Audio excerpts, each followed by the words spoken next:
Hey everyone, I'm Steph, And I'm Megan. and welcome to another episode of Late Night Reads. And this week we are talking contemporary romance and covering Pucking Sweet by Emily Rath. So, why did we select Pucking Sweet? First of all, Poppy is like a spitfire, kick-ass woman, and we quickly fell in love with her as soon as she came on the page and pucking around. And how could we not want to know more about her when we find her between two men when Tess and Ryan walk in on her and Pucking Wild? I was like, hold please, got questions. What's going on? Mm-hmm. Yes. Plus, we love a broken bad boy, and Lucas checks all of those boxes. Plus, Colton is an absolute sweetheart who is exceptional at dirty talk and likes to take control, which I did not expect nor see coming. And Uh-huh. we are still in our hockey romance era. If it has hockey and Mm-hmm. spice, we're going to read it. Absolutely. Gotta rep the hockey. Love it. And so here are a few things that you should know about the author, Emily Rath. So she's a New York Times, USA Today, and #1 Amazon bestselling author of romance and fantasy. She holds a BA in political science and philosophy, two MAs in political science, and PhDs in peace studies and political science. Basically, she is super smart. And Emily started her career as an indie author, self-publishing books, and now she has over 600 million page reads on Amazon. And her works have been translated into over 12 languages and counting. That's amazing. And she also is a current full-time author and lives in the Pacific Northwest with her husband, kiddo, and three very needy and unruly cats. Her words. So, before we jump into this book, a couple of key reminders. As always, we are assuming that you've read this book if you're listening. It will contain spoilers, you have been warned. And this book, and therefore this discussion, will include a number of sensitive topics, including anxiety, blood, bullying, childbirth, death, emotional abuse, hospitalization, medical trauma, pregnancy, and sexual harassment. Woo! Let's get started on those tropes then. First, we have a hockey romance. Of course, we love it. Need we say more? The entire series centers around the Jacksonville Rays, a new NHL team where Colton and Lucas are both star players and Poppy is the director of PR. Oh, I love that. Then we have forced proximity. All three of them are working together, and Colton happens to be sharing a wall with Poppy in the team housing area. Nothing we like more than a shared wall that's going to come crumbling down between them. Not literally, just, metaphorically. And then we have friends to lovers. Colton and Poppy previously worked together back in Washington and definitely developed a friendship that turned into something more. And then we have a why choose. Because when Poppy has two men interested in her, she doesn't have to choose. They're both open to sharing her. But not at first. At first, they were a little skeptical, and then they eventually opened up to it. And then this leads to the three of them developing an emotional and physical relationship. And then lastly, we have found family. The three of them create their own family, which is much needed considering Lucas doesn't really have any family at all. Colton is his emergency contact. That's it. And then Poppy has cut her family out of her life due to their absolutely shitty treatment of her over the years. Girl, you really need to go no contact. It was cray cray. So Yeah, she happy should they have done found it a each long other. time ago. Yeah, for real. So, there's a lot of drama in this book. It starts off with Lucas, or Novy, who is like quintessential bad boy, right? He's the star defensive man for the Jacksonville Rays. I have no idea what that means, but Megan does. I just Yes. know that I like him. Basically, he fights. Okay. He fights And and gets the puck back. There you go. and he's already causing Poppy a whole lot of trouble. And the season hasn't even started yet because there's photos of him partying with a lot of scantily clad women and a lot of alcohol. He's basically a walking PR nightmare.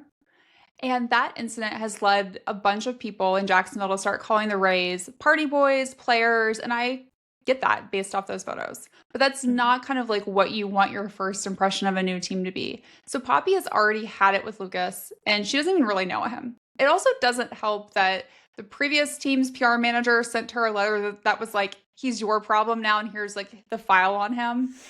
Yikes. Yeah. Whew, yikes. That's rough. So she quickly calls him out for his so-called private party with photos and how every puck bunny in the state was there.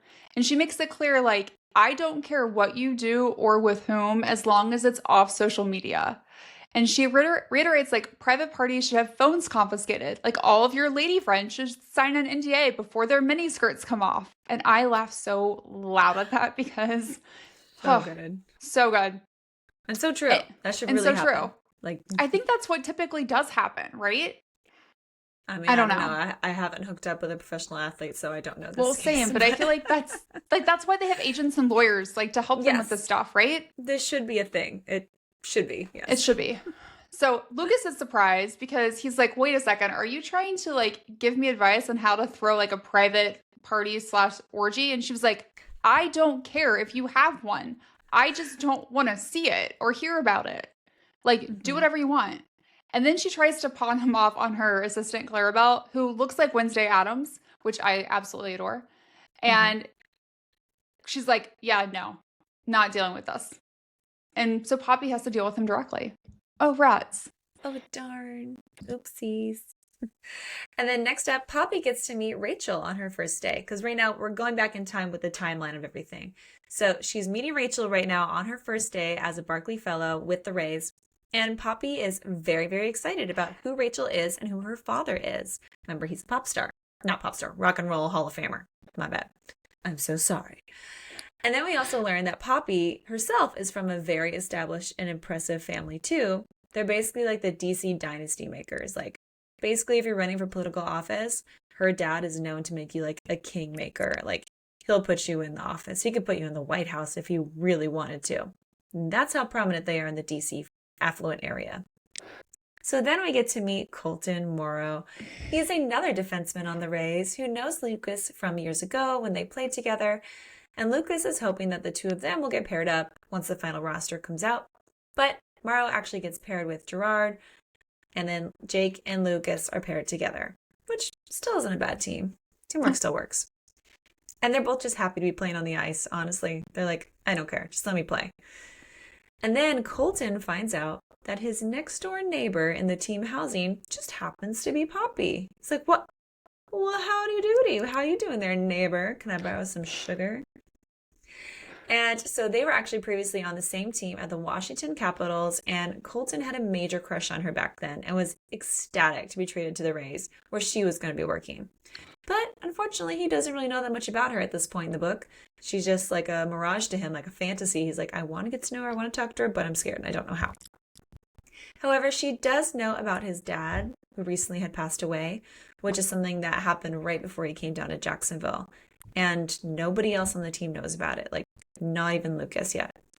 So she invites him to stop by sometime after dinner and grab some of her homemade granola, which I need a recipe for this. I would love to know what is in this granola, because everybody goes crazy for it. And he then is determined to figure out a way to make his dreams of Poppy St. James a reality for him once and final. I fell in love with Colton so quickly. Oh my gosh, I love him. I was just like, I adore you. We also find out that Lucas is the king of pranks. He happens to be the one that convinces Ryan to get naked for his knee physical with Rachel that we've read about previously. And I'm also like, puppy, you are so gullible. I know, poor puppy. And then he gets the rookies to put all the ball pit balls in Rachel's truck.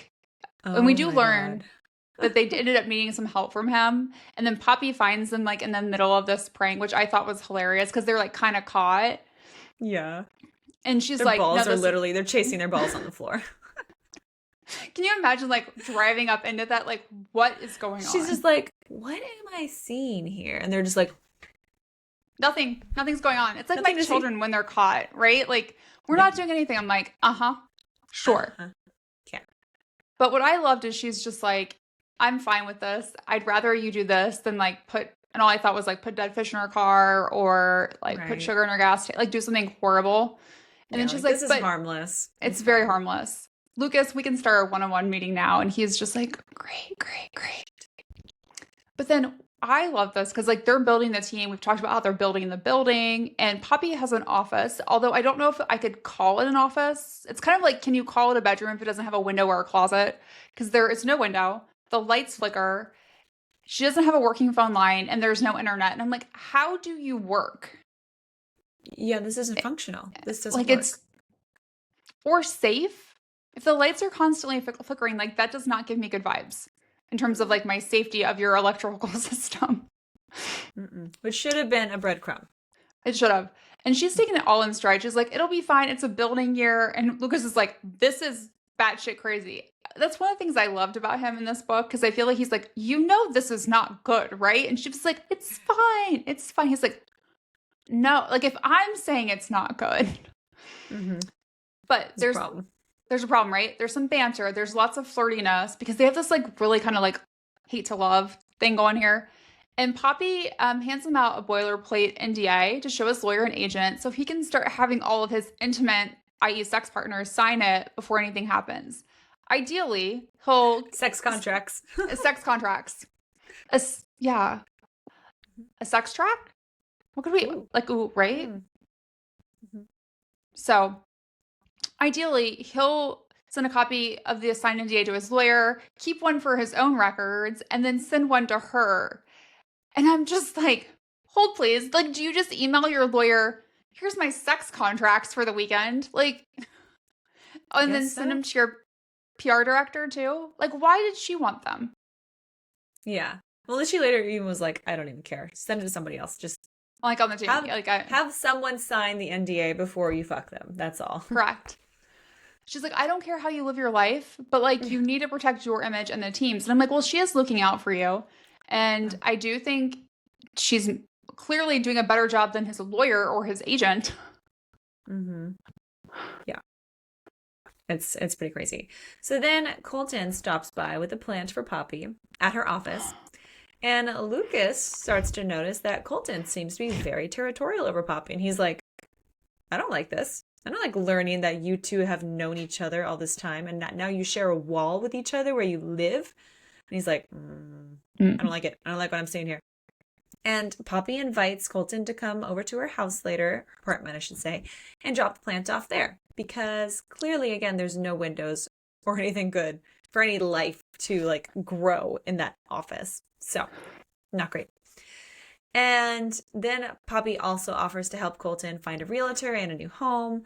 And Lucas calls Poppy out on Colton's interest in her and how he's going to want to marry her one day. And she claims like Colton's just a friend. He's just friendly. He knows to be sweet to women without expecting anything in return, Lucas. Just so funny because I'm like, oh my God, you guys are so going to fuck later. Like it's just, right? It's so going to happen. And so then later Colton shows up at Poppy's apartment and drops off the cute little plant.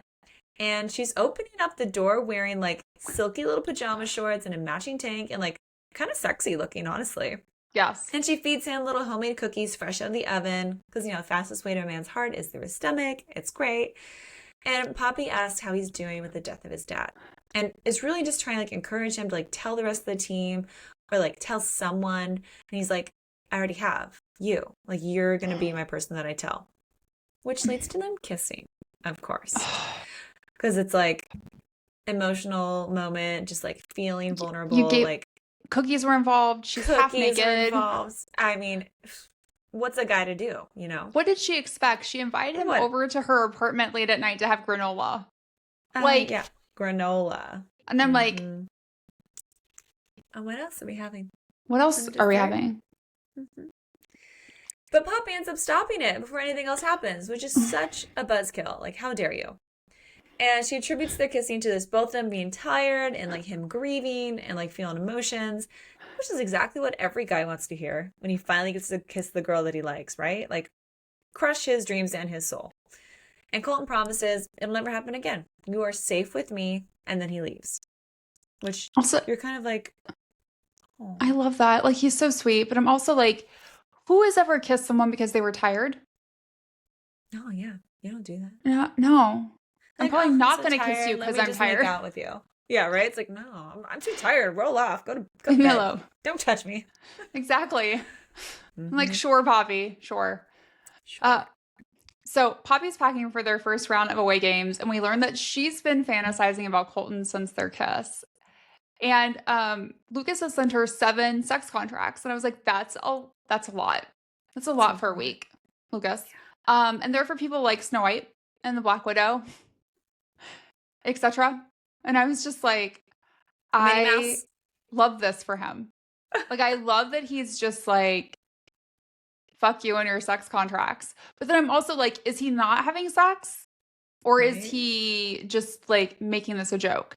So she confronts him about the real contracts and he shares like, well, he hasn't needed any because I haven't like fucked anyone because I'm focused on the season, Poppy. Like I have things to do. I have a job. And I'm like, wait a second. Yeah. You're Not buying it. responsible? I'm confused. What? Yeah. But he promised to have loads of contracts for her to peruse on Sunday. And then, and this is what I love about Emily Rath's writing is when he scores the first like goal for the team of the entire team and season, he has the song Get Lucky play and then winks at Poppy on camera. And I was like, that is so epic. I just like, like no one else is in the whole stadium is going to know what it means, but she does. This guy. See, and then this is when I was like, God, you're a bad boy. And I think I like you. Yeah. I was like, I mean, Colton's the one I should want, but like, I'm also not like, hi, how you doing? Why choose? But why choose? I know. Why choose, Era? You don't have to. So on the plane, Colton sits next to Poppy during takeoff, and the sexual tension between them is high, especially because he mentions how she's wearing the same perfume that she had on when he kissed her, and he can't stop thinking about it. And he knows she's feeling it too. And then she's like, I don't date players. And I'm like, he's like, okay, don't date me. But whenever you want to be kissed, like, call me. I want to do it. And I was just like, God damn it, that's hot. Yes. And Poppy doesn't admit it, but Colton is like her dream man, the man like she can't have and the only thing she thinks about. And I'm like, what? Like, you both have unrequited, like, they're not unrequited. Why are you acting like this? Yes, like, just break the barrier and go for it. Please. Have you not talked to Vicky and HR? You can be together. Yes, you can make this happen. You said it's not a form. It's easy. It's easier than a sex contract. Easier. So then, when the team is in DC, Poppy has lunch with her family because that's where everybody is from. And let's just say it does not go down well. This lunch is terrible. So her dad, again, is known as the kingmaker in town and literally can get the president on the phone easily. Like if somebody's like, get me the president, he's the guy. Boom, well, that bar is really low right now. I said what I said. Maybe you don't want to tweet the president right now. Okay. And her mom thinks of herself as like a modern day Jackie Kennedy. And she's like, oh, darling, we got all of this stuff. Honestly, Jackie Kennedy's better than that. So, well, you know what I mean. Poppy then was raised to follow in her footsteps and just be like your trad wife who like supports her husband and like only cares about charity balls and like getting everything coordinated to, you know, make our politician boys shine and like you be in the shadows, you be in the corner. And that's not what happened. Poppy was like, fuck that. I don't want it. So Dad orders food for everyone and dismisses Poppy when she makes it clear that she does not want fish for lunch because she doesn't like fish. And he's like, shut up, eat your fish. And she's like, I don't like fish. I hate people like that. Yeah, it's like, stop it. And then her brother talks basically down on her about all of her like communications gig. I'm like, she is the head of PR at a international sports team. Like, what? That's not a tiny little communications gig. It's a big fucking deal. And then she finds out that her sister just got accepted to be teaching at the famed Institute of Arts and Archaeology in Paris, which pleases her parents. And then we find out that her other brother and sister-in-law are pregnant again. Like, okay, so there's babies, there's, you know, success in career. What else could happen? Oh, but where's my sister Violet? And so her mom calls her sister, Violet, who just can't come to lunch to share the good news that she's engaged. What? Yay! But no, not to just anyone. She's engaged to Poppy's ex-fiance. I lost it. What? Who does that? I mean, people. This was insane. So the worst, there's so many worst parts about this, but like literally her sister Violet was like, now don't be mad. You had your chance and you blew it. So I stepped up. And it's like, what the fuck? This guy is Anderson Montgomery. And apparently everyone in the family has known about the relationship between him and Violet for the past 2 years. Except that pissed Poppy. Me off the most. That is what's like, worse. It's like, wait. Yes. What? And rightfully so, Poppy loses her shit. Duh. And her parents are upset that she's causing a scene. She's like, are you fucking kidding me? Like, how am I not supposed to cause a scene about this? which her mom then threatens to take away the trust fund that her Nana had left her behind. Because her mom is, the guarantor of the estate and she can do whatever she wants. So I'm like, that's real nice. That's a classic narcissistic mother move to use not only emotional manipulation, but financial manipulation. Cool. Oh, did I buy that for you, sweetie? Did I buy that for you? Would you like some of your trust fund money? Do as I say. God, it drives me nuts for Poppy. Like, it does. Me too. Just that I was that so toxic, furious. The toxic environment is insane. So Poppy goes to leave. But, oh, by the way, Anderson, the douchebag, he was at lunch. He shows up. Violet doesn't show up because she's too chicken shit. But Anderson has the balls to show up. Then he follows her, of course, and he says horrible things to her about how he wasted his time on her and she's insufferable and she's just going to die alone. Oh, excuse man, me? I would punch that guy. I would have punched him. Or like throw a drink at his face. Oh, I would have been nasty. I would have too. And so this is also when we learned that their engagement was all about building a new political dynasty. And Poppy had played her part until she just couldn't do it anymore. The night before their wedding, she called everything off. And apparently Anderson himself just wasn't faithful to Poppy. He was controlling, he was belittling, like to her in front of other people, which, yeah, that checks out. And then Anderson admits to using her sister to just play the game and tells her that he'll see her at the wedding, doesn't even love her sister, and that her sister even claims the destiny that was meant to be Poppy's. Like, she's like, I don't want this destiny. Don't give it to me. I don't want it. I don't go here. I don't even go here. Like, she can have my destiny. I don't want it. You're a also, loser. I'm just like, what the fuck is wrong with this family? Oh, God. So much. Right? So much is wrong. She should have, like, no contact at this point. Like, we should have cut them off and been like, bye. We did not do that, unfortunately. Okay.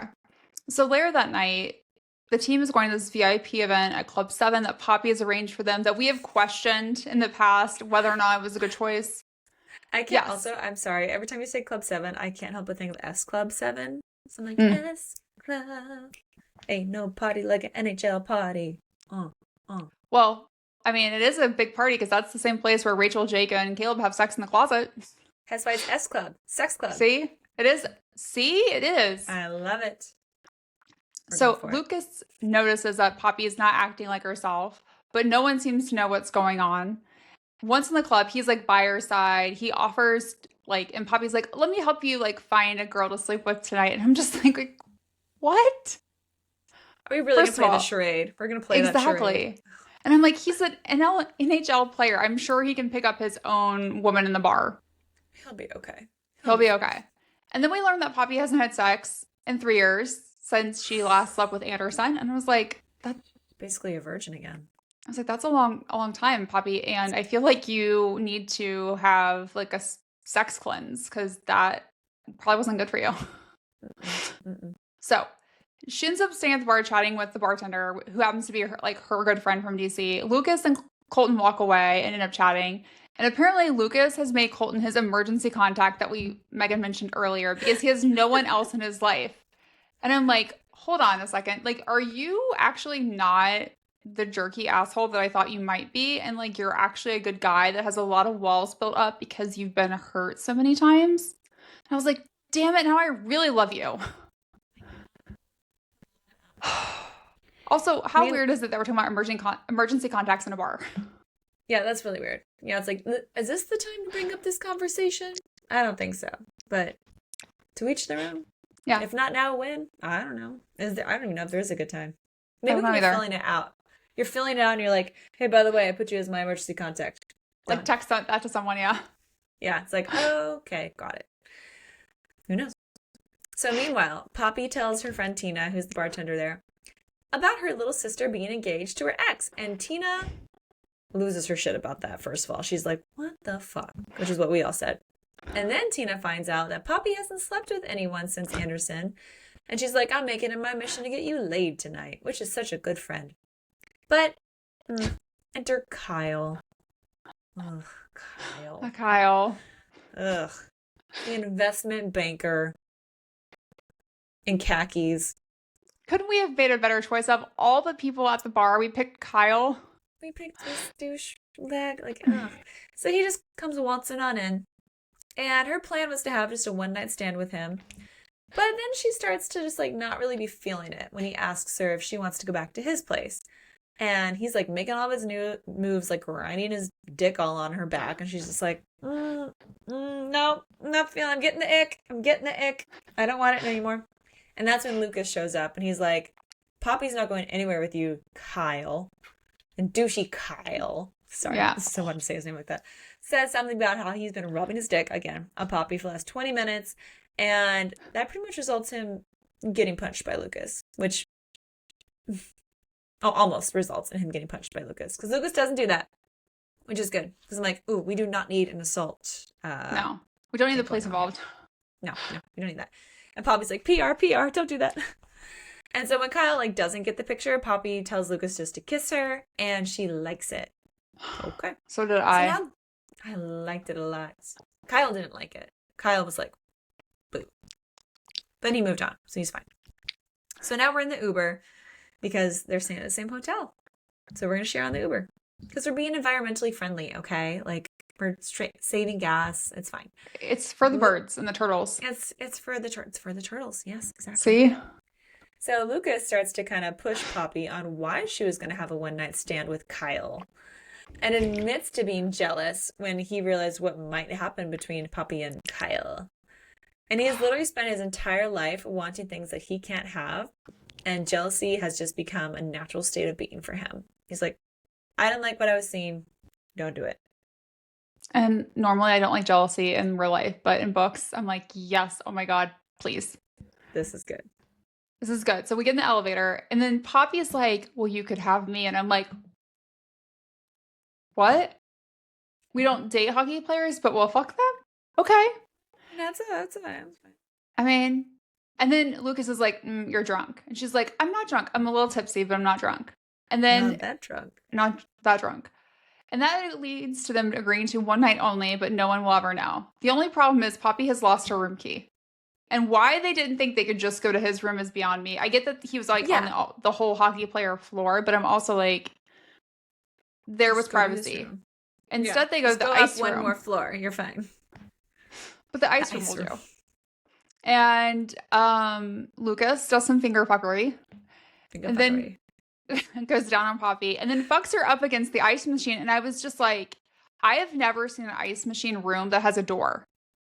Right? Yeah, me neither. I'm like, anybody could just walk on in there, girl. Right? Like, maybe it had a door, but I'm like thinking about this logically. I'm also like, how cold is her back up against the ice room machine? And are there cameras in there? Probably. That was my thing. There's a lot of public sex in this book, and I was just like, could there be cameras? We know there's a camera in the nursery, hence, Tess and Ryan, but it's just like, do you not think that there could be public cameras in like the hallways and the elevators and the ice rooms? Like, I just thought Poppy was kind of like giving some major Olivia Pope vibes, so I just felt like she would handle it. She would handle it. Mm-hmm. True. So next morning, Lucas wakes up with Poppy still in his bed because they did go up later, and we learned that they had sex in the middle of the night again. So I'm like, hold on. I mean, I know they said one night only, but this feels like a little bit more than just like a one-time thing. And he doesn't want to wake her up, but he also knows like she needs to leave if she doesn't want to be seen. So when she does wake up, I love this for her because she's like, what happened? I mean, I kind of vaguely remember the ice room, but like, it's a little blurry. I'm not sure what happened after. So obviously then they start fighting because that's not what you say to someone after you just had sex with them. Like, I don't remember this. It wasn't that great. And then Lucas is kind of a douchebag and points out that Poppy used him and he used her and it was forgettable. So you don't have to worry about doing it again. I was like, I read it. It wasn't forgettable. Trust me. You had sex against an ice machine. How was that forgettable? Never look at ice the same way again. And you're a hockey player. Or hotel hallways. Or elevators. Or elevator. Oh, God. Especially not elevators. Especially not elevators. And then all those comments hurt Poppy. But then Lucas like doesn't care because he like hates himself. And I'm just like, this is...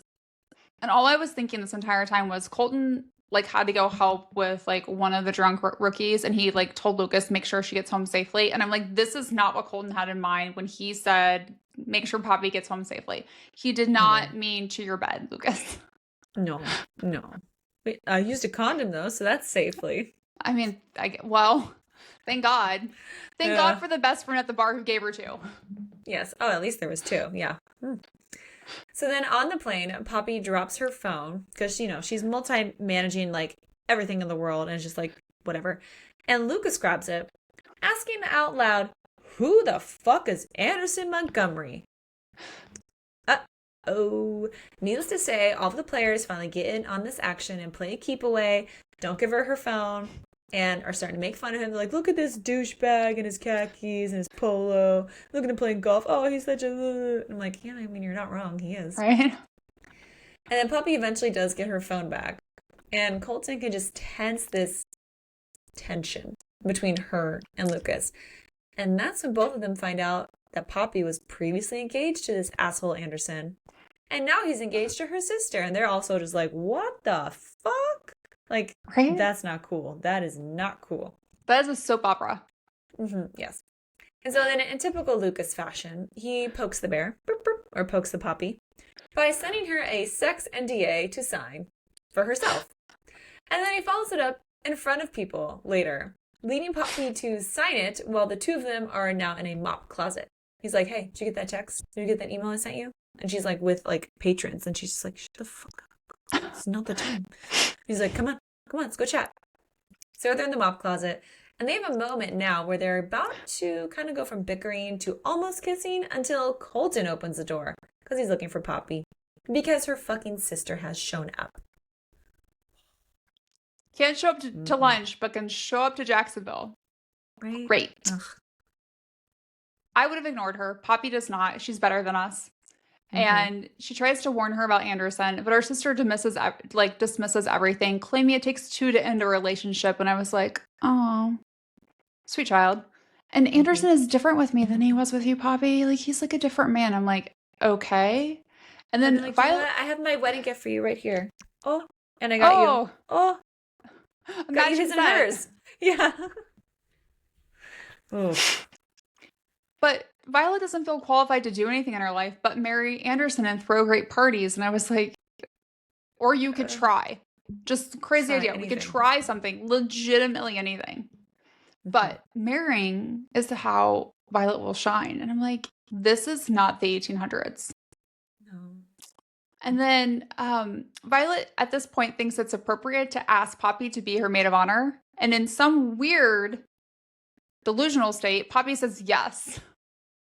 And I'm like, you are fierce when it comes to work and dealing with like all of this shit, but you were such a pushover when it comes to your sister and your family. Yeah, this was bad. This was real bad. Very, very bad. Like, you can say no, and you should. Yes.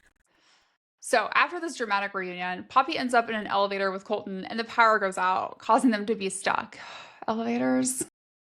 Grey's Anatomy started with elevators for me, so like, I'm here for this. Poppy starts having a panic attack, and Colton's like asking her questions, and he's like, okay, I think it's a panic attack, not a heart attack. And she's like, well, how would you know? He's like, well, I've had 3. And I'm like, wait a second, you're an NHL player? What do you mean you've had 3 heart attacks? Yeah, that's crazy. That's cray cray. So then we learn like he was born with a weak heart. He's had multiple surgeries to repair it. And I love this part from Poppy. She's like, oh, we should like do something with the Heart Association. He's like, this is why I don't tell people, Poppy. Like, I don't want to be like the sick kid who became like the NHL player. I just want to play hockey. Yeah. And then the topic of Lucas comes up, and Colton's like, I don't want to know what happened between you. But he makes it very clear that if Poppy were his, then Lucas would never touch her again. I was like, okay, you're jealous too, and I like this. And he admits to wanting Poppy for years and talks about how what she was wearing the first moment he saw her. And then Poppy confesses that she wants Colton too. And then we get this spicy elevator scene where she goes down on Colton, he returns the favor, and then he fucks her. And I was like, oh my God, we're not dating players, and now we've had sex with 2. Yeah. And elevators are just like not a safe place for you to be, Poppy. There are definitely cameras in elevators. Definitely camera in there. But I'm wondering, like, if the power's out, would it go out? I think you're probably fine. Maybe. But still, suspicious. And then they have to like quickly like get dressed. They're like, oh shit, the drawers are and he keeps her underwear in his pocket, and I'm just like, Colton, It's like good. I thought you were gonna be like the really like he's like a teddy bear, but I'm like you were like a dirty, naughty teddy bear, and I like it. Naughty teddy bear. Change approved. Yes. So afterwards, Colton makes it clear to Lucas that he doesn't need to worry about Poppy anymore, and he should just find another shiny object. Lucas then immediately realizes that Colton and Poppy had sex. He's like, hold up, you guys did something. And now Colton is being territorial, which is 100% what is happening. And they end up doing some like weird like tortilla challenge for social media and fighting. It's like you have to take like water in your mouth and like slap the other person with tortilla and try not to laugh. Why Well, would you do that? Like, who decided that was like half the things I see on TikTok? I'm it's like, so weird. why do people think this is funny and not just There's stupid? like a thing where like you threw like a slice of cheese on your kid's face, and I'm just like, Right? Or well, people that's cracked kind of eggs funny. on their kids, and I'm like, why would I would not do that one. why would you cleanup do is too that? much. No, And also like you what? crazy. But this was not good for them either because they ended No. up just like full on like fist fighting, getting mad. And Lucas now realizes that Poppy is the type of girl that you chase and you catch and you keep forever, which is not his style. So he's like, maybe I should bow out. But he has this weird feeling that he would just love to be caught by her. I'm sure you would. So then 2 days later, Colton shows up at Poppy's door with groceries to make granola because he wants her to teach him how to do it.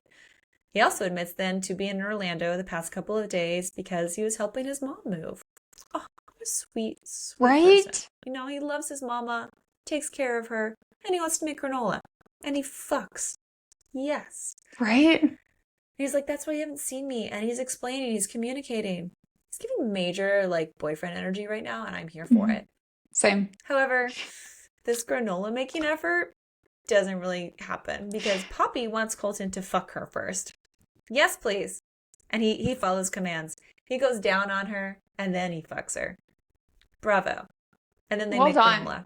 And then they get granola. It's like best of both worlds. Yeah, you get an after a post-coitus snack. It's great. It's great. So then it's karaoke night at Riptides.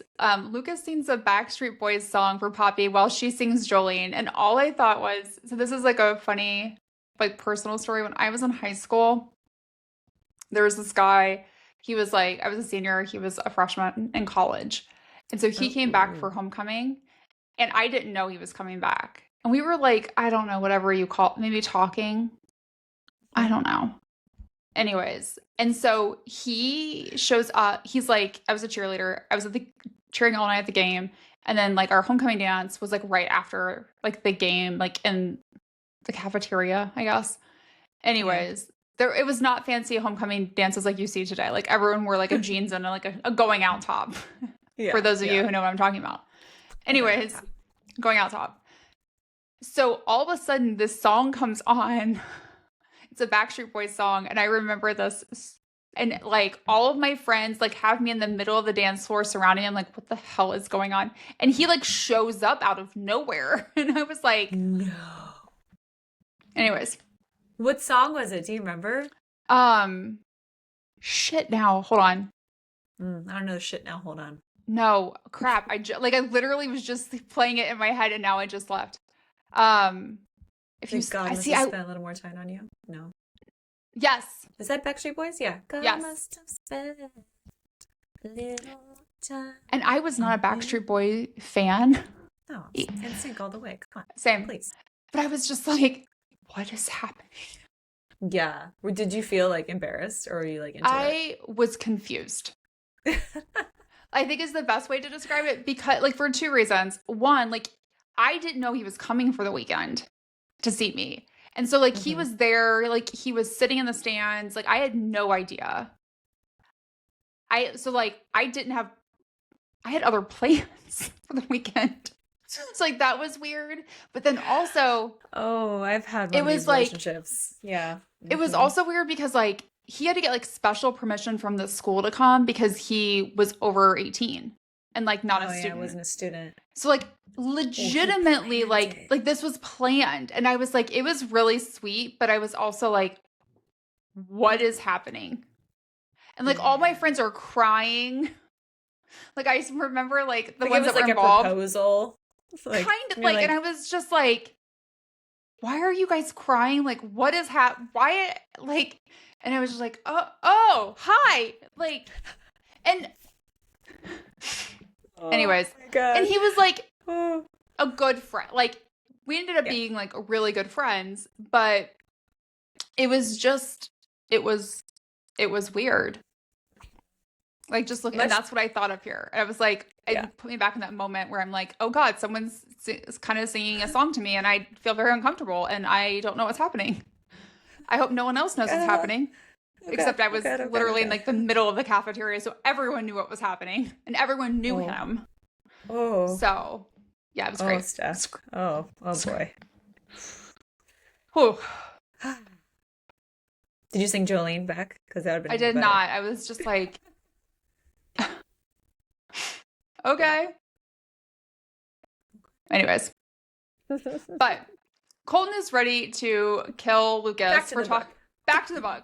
Colton is ready to kill Lucas for talking to Poppy because, like, he's like, what were you talking to her about? And then he lets it slip to Poppy that he made it clear for Lucas to stay away from her. And I'm like, she's not going to love, like, one, she does not want to be told what to do because, like, she experienced that with Anderson. Two, like, literally her job is to talk to you guys. So how's that work? No. Yeah. So then Lucas decides to follow Poppy into the bathroom, which I'm like quasi-stalker-ish. And then he says he knows about her and Colton because Colton told him, which feels like a dick measuring contest at like some point. And then that leads to Lucas trying to rile Poppy up by talking about their night together and how much she still wants him. And then Poppy goes off on him for calling her unforgettable the next morning and how like this isn't a game. Because now she's thinking like him and Lucas and Colton are playing this game about like who gets to fuck her or whatever. And I'm like, why is there so much stuff happening in this bathroom at Riptides? And why does the manager do nothing about it? And how often is it cleaned? Ooh. And does the manager sign an NDA? Well, of everything that happens? I hope he doesn't have cameras in there. Well, yeah, I hope you don't have cameras in the bathroom for sure. Well, in general, but like, do you know what I mean? Area. When people like walk in together. So Colton finds Poppy on the beach. She's crying. He tries to talk to her and she tells him to go ask Lucas what's wrong. And I'm like, that doesn't sound great. Then of course, like you say Lucas's name and it's like shows up and he's like, hi. And then they're fighting in the sand. I'm just like, you guys are like juveniles. Like what's going on? And such children. And Poppy brings up how Lucas said this was a game. And Colton clarifies she's not a game to him unless it's in game. And I was like, oh. One, so sweet. Two, we're talking about like a Taylor Swift song. I know, you sexy, naughty teddy bear. You sexy, naughty chocolate teddy bear. Oh, yes. Right? Because he wants to be with someone, but he wants to be with someone who only wants to be with him, not dreaming of someone else. And I was like, oh. So Lucas claims that things between him and Poppy feel different, and she wants to know how. And I was like, uh-oh. That means you're curious. Which indicates to Colton that it was more than just sex between the two of them, and he won't share. And he tells Poppy he'll be waiting for her when Lucas breaks her heart. And I was like, oh, right? That's really tough. So now we fast forward to a hospital fundraiser, and Poppy is really upset to learn that Colton just isn't coming due to a family emergency, which she doesn't like fully believe it, but like, no, he legit had a family emergency. And Lucas reiterates how Poppy can have a career and be with Colton, and that he'd probably just like retire if it would make her dreams come true, because that's the kind of guy that Colton is. And he's just like, you should be with him because he's better for you. He's the better choice, you know? And it's also evident that like Lucas considers Colton to be like his only friend, and he doesn't want to lose his friend. And he's like, I'm trying to make this work. He's like, I want to be friends with you too, Poppy. But then the two of them are just kind of casually walking by and overhear Jake and Rachel having sex. They're like, oh. And Poppy's just like, oh my God, I cannot deal with this right now. Like a doctor and her patient, like, that's a PR nightmare. Like, ooh. So then next, Lucas stops by Colton's hotel room after a game, and they suddenly hear someone else having sex. They hear Jake and Rachel and Caleb. And they're like, all three of them? They're like, dude, did you know? No, I didn't know. They're like, well, that's definitely Caleb. Like, that's Sandy. That's him in there. Ooh. That's Like, also where the okay. purple tentacle dildo came into play. That is, yes, I love that. I love when when trying to figure out, like, okay, where in the story in that one was this happening here? And like, ooh, that's fun. And so they're both just like, you know what? None of our business. None of our business. Let them enjoy themselves. Which you're like, thank you. Thank you. That's the right mature thing to do. Not fighting each other in the sand dunes. That's not mature. Right? Yeah. So they hear all that happening. And then more importantly, Lucas wants to talk about Poppy. But he makes it very clear that he doesn't want to lose his friendship with Colton over Poppy. Because again, Colton is the only person who cares about him in his life, and he's his emergency contact. And then Lucas shares how Poppy thinks Colton just doesn't want her anymore. And that he needs to tone down his talk about wanting to marry her and just play a little bit harder to get. Because, like, she's not ready for that. She's not ready for the marriage stuff right now. Lucas then also brings up the possibility of sharing Poppy. Like, what do you think what would happen? What do you know? Turns out neither one of them have ever shared a girl before, so they're not saying no, but they're not saying yes. But there might be some willingness to give it a try if Poppy wants to, if she's into it. I'm like, okay. Okay. Especially since Colton just does not like to think about Lucas and Poppy fucking. No, actually, he does. He does like it. He starts thinking about it. He's like, wait, A that's lot. kind of hot. He's like, I might be into this. Okay. I might be into being jealous. Yeah. Might be into some voyeurism. I don't know. Right? Let's see. Did not expect that from the teddy bear. No. All right. 2 weeks after the beach incident, Colton shows up at Poppy's door late one night. He apologizes for what happened at the beach and is like, I want to take back the ultimatum because it was selfish. And I was like, it kind of was. And then he gives her the sunset cruise that he won the silent auction and suggests she take Lucas on it because he's never been on a boat or been courted by a woman of her caliber. And I was like, but then so sweetheart. And he's like, but I'm not bowing out. But he won't come in and suggests she talk to Lucas first. And I was like, what is happening? But then we get Violet's bachelorette party that Poppy has to host. Yay. Oh, I hate this. But it's only because she's good at this shit. Like, she's good at organizing. Like, you're just using her. Her whole family just uses her. Violet's friends are super annoying and lazy. So, just like Violet. Yes. So, thank God Tina is there to help Poppy stay, like, somewhat sane. And her relatively calm, like, plan for the bachelorette weekend goes haywire when the girls are like, let's play naughty bachelorette bingo. And I was like, okay. And then I start, like, we find out what's on the list. And I was like, that is naughty. And you would get money, right, for the first person in bingo, and even more money if you get a double bingo. And I'm like, well, of course we need a double bingo. Tell me more. You gotta go for double. Why choose one when you can have a double bingo? Yes, please. So meanwhile, Lucas invites Colton over to his house to just, watch another NHL game. But he has literally no furniture. Like, his coffee table, quote unquote, is just like a box that he flipped over. And Colton's just like, oh, hell no. No. I am not going to sit here and, like, do this when you literally have 3 pieces of furniture. And, like, you have a couch, you have a TV, and you have a bed. That's it. He's like, nope, we're going out. We're going out. And they go to, like, a bar, basically, just like a sports bar. And so on the drive, Colton confesses to Lucas about his dad dying, which Colton had forgot that, like, Lucas, like, had met his dad and, like, knew his dad. Because, like, he instantly was like, oh, my God. And, like, says his dad's name. He's like, I wish you would have told me. I would have been there. I would have been at the funeral. And he's like, it's fine. It's fine. Don't worry about it. And then, so that's good that Colton opened up about that, which is really, really a big step. And then they also chat about Poppy, prompting Lucas to suggest they attempt to then find the bachelorette party because they're realizing, wait, we're in the same town. Because they obviously can't go out in Jacksonville because too many people will recognize them. Yeah. Especially if they're watching hockey on TV and somebody else is watching hockey, they're going to look and be like, you guys are hockey players. Yeah. I know you. Wait a second. Yeah. So they have to go to a different part of town, aka a different town. AKA St. Augustine, which is where Poppy happens to be for her bachelorette. And they're like, oh, rats. Let's go find her. Let's go find her. How hard would it be to find a bachelorette party? They're loud and wild and, like, very, very, like, obvious it's a bachelorette party. Perfect timing, though. They don't have to go anywhere. The bachelorette party came right to them. They just happen to walk into the same Irish bar, and oh my God, is it great. First of all, Poppy is shocked to see them together at this bar at the bachelorette party. She's like, what is happening here?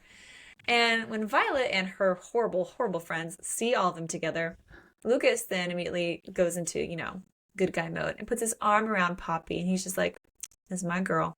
What's up? And it's just so sweet. And Poppy claims like, oh, he's like, this is my girlfriend. Poppy's like, wait, what? And Colton goes and does it too. And he goes, yeah, she's my girlfriend too. And Poppy's like, wait, what? We're putting labels on this? Like, we didn't agree to that. And being the fantastic friend that Tina is, she encourages the guys. I love Tina so much. She's like, boyfriends, you should really help Poppy win this bingo. And they're like, yes. Because there is nothing more competitive than two hockey players. They're like, we are in it to win it. Let's go. First things first, involves Poppy trading shirts with Colton. So he literally pulls his shirt off and everybody's like, yes. Hi. And she puts it on and like undoes her little bra and like shimmies out of it and gives it to him. And he's like, how do I look? Which is really funny. And then they draw a dick on Lucas, which Poppy does and like adds some nice little like cartoon ball hair. Very fun. And then they do body shots off of Lucas. And Poppy's never done a body shot. So she's like, what do I do? And Colton's like, lick his neck, suck the tequila out of his belly button, and then grab that wedge out of his mouth. And she's like, okay, this is hot. And then they have to do 3 minutes in heaven, which then involves a dick pic and a hand job. Check, check, check. Double bingo. Hand me my money, bitch. Right? Yeah. Like, come on. She's got this. So they're alone in the bathroom to do like the 3 minutes of having the dick pic and the hand job. And Poppy freaks out because she's like, Lucas, you said I had 2 boyfriends. Yeah. And they're like, you just outed us. What the hell? Like to my family. What are you doing? And the guys are like, we're consenting adults. Fuck what everyone else says. I'm like, yes, 100% agree with that. Love whoever you want to love. And they're willing to let Poppy date them separately or do this together because they both want her and they're willing to try if she is, as long as it's exclusive between the 3 of them. And then Colton says one of my favorite lines in the entire book.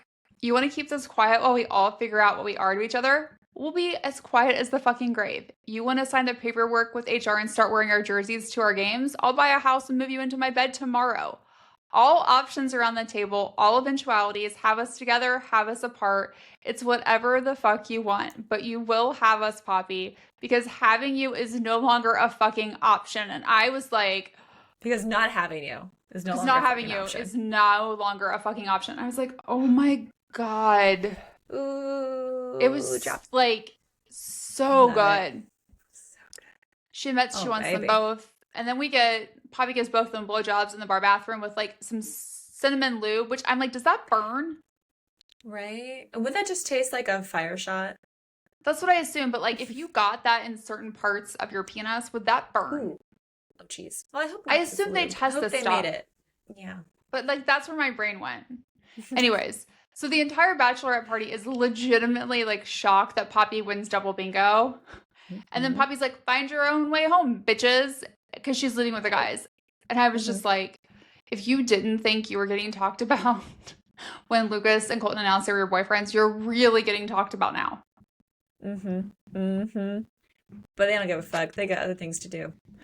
They check into a bed and breakfast. And things get very, very spicy. And we learn that Colton has no problem taking charge in this situation. He is very much a dom. And I am here for that. I am too. I did not expect it. No. So it starts with Lucas being told he needs to go down on Poppy while Colton watches. And that is fucking hot. So good. And then Lucas fucks Poppy. But right before he's about to come, Colton comes over and like rips him out. And at first I'm like, oh, that's not very nice. Right? But that's part of his game. He's like, I want you to be so close to coming and then not being allowed to come, then I take the girl away. And I'm like, touche. That's like really good edging. That's pretty good, yeah. And then Colton fucks Poppy first. He's like, mine first. Mine. And then Lucas goes down on Poppy immediately afterwards. And then he fucks her while Colton touches her clit. Really great teamwork, guys. Very good job. Afterwards, Poppy admits to feeling extremely alive, and it's just been the best sex she's ever had. Like, she starts, like, legit like crying, laughing because she's like, this is what I've been missing? What the fuck? Like, this is great. I'm so here for this. I love it. And so are we. We're like, yay, girl. Yay. She's like, khaki pants couldn't do this. Oh, no. Khaki pants wishes. Yeah. He could never. He could never. Khaki pants can only do missionary with a sheet. Isn't that the truth? Not the truth, yeah. Ugh, no. So basically, the sexcapades of Poppy, Lucas, and Colton are going strong. And they've got multiple mentions of various sex positions and just having sex together all the time and individually, leading Poppy to then ask Clarabelle or Wednesday eventually about anal sex.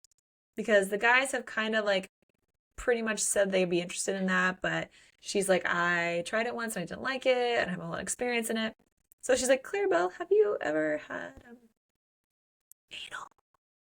And Clarabelle's like, oh, did you just talk to me about sex in the workplace? And she's like, shut up, shut up, shut up, shut up.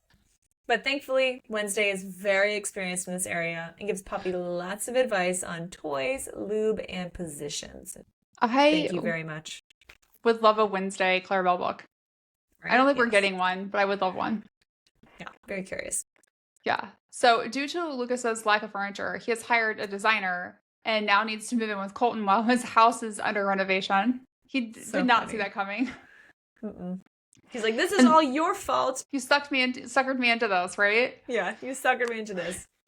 And then Lucas pawns off all of the interior design decisions to Colton, who is loving it. So I'm like, wait a second. So now we have the naughty teddy bear, who is a dom, really good at dirty talk, a sweetheart, and he likes interior design.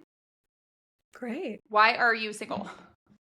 So then she takes all three of them on the sunset cruise because she had the reservation changed from 2 to 3, which is super sweet. The boat crew is super supportive of the three of them together and make themselves scarce during the sunset. What's most interesting is Lucas admits to the crew that they're in a relationship, which kind of freaks Poppy out. I'm like, he's already said he was your boyfriend. I know that was just to rile up your sister and shit, but also. And Colton's like, well, I mean, I see you as my girlfriend and Lucas's girlfriend too. And I have the full intention of marrying you one day. Which I'm like, I thought we were going to like hold back on that a little bit, Colton. Nope, we're going all in. Yeah.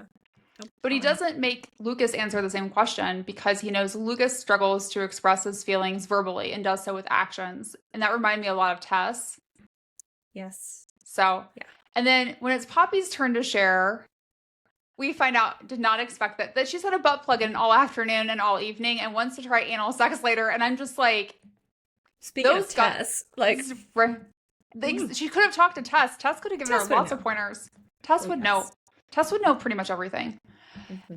And so I'm just like, I mean, you have two riled up guys. You're on a boat and you're like, I want to try anal later. And they're just like, wait, what's going on? Yes. How do we get back? Let's go. Do I have to swim to shore? How do I go? Exactly. We do like a small little spicy scene where like Lucas is massaging her clit while Colton dirty talks her during an orgasm on the boat. But they're waiting for the main event once they get back home. Mm-hmm, mm-hmm. Patience is a virtue. Also, they can, have you noticed in this book, these guys have like a very short turnaround. They do. And I'm like... It's like almost none.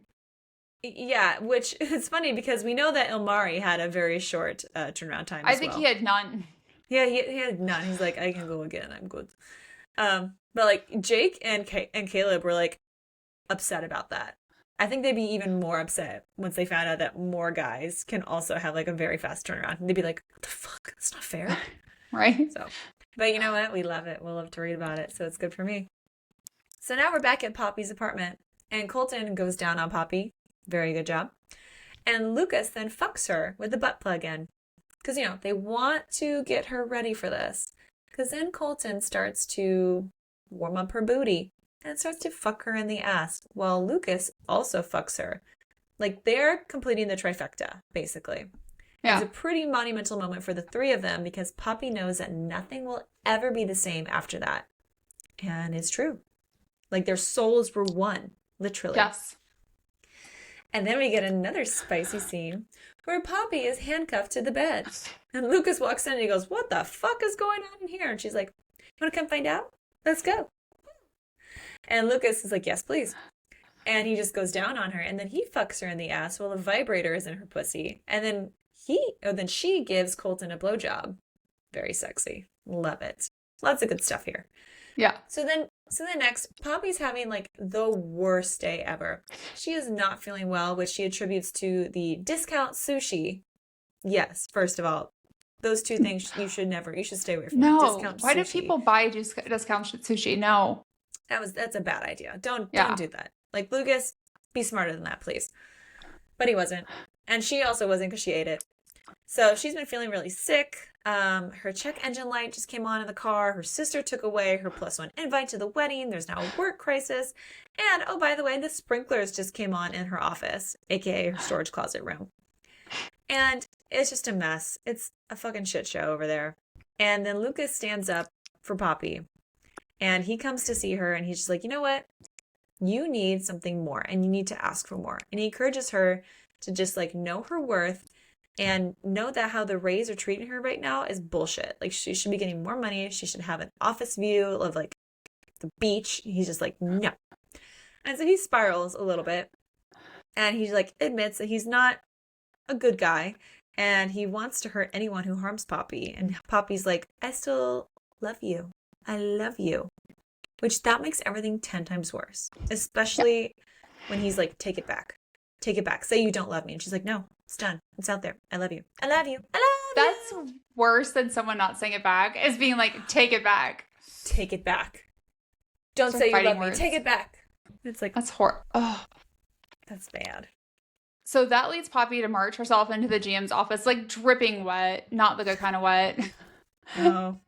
And demands that he fix the freaking house, which I thought was funny because, right, like, he went to Rachel about how his house was on fire, and Poppy's like, your house is crumbling, like, it's not even built. It's a construction nightmare. She doesn't have enough people working for her to be effective. And she's like, I don't want you to apologize. I want you to show me you're sorry by fixing this shithole. And I love that because I feel like more people need to realize that showing you're sorry isn't just saying it, it's actually doing something about it. And he agrees to, like, all of her demands. She's like, I want to raise, I want to hire more people, blah, blah, blah. And then he gives her the night off too, and, like, money for concessions. And she's like, and I'll take more. And then, like, in the midst of this conversation with him, she realizes she's pregnant and doesn't know who the father is. And she says it out loud.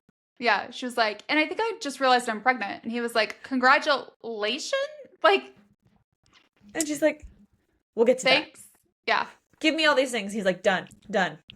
Not gonna say congrats. And she's like, thank you. Sure. Bye. Bye. And this happens to be the night off that Rachel and Caleb wear Amari and Jake's jerseys to the game, which it's one of my favorite scenes from Fucking Around, which causes, like, serious social media buzz that Poppy has to deal with.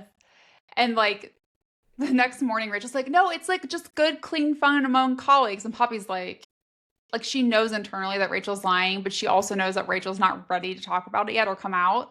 So she needs to buy her some more time. And it's also when Poppy then starts to spiral a little bit and worry about, like, what would this do if news about her, Colton, and Lucas and the baby started to get out?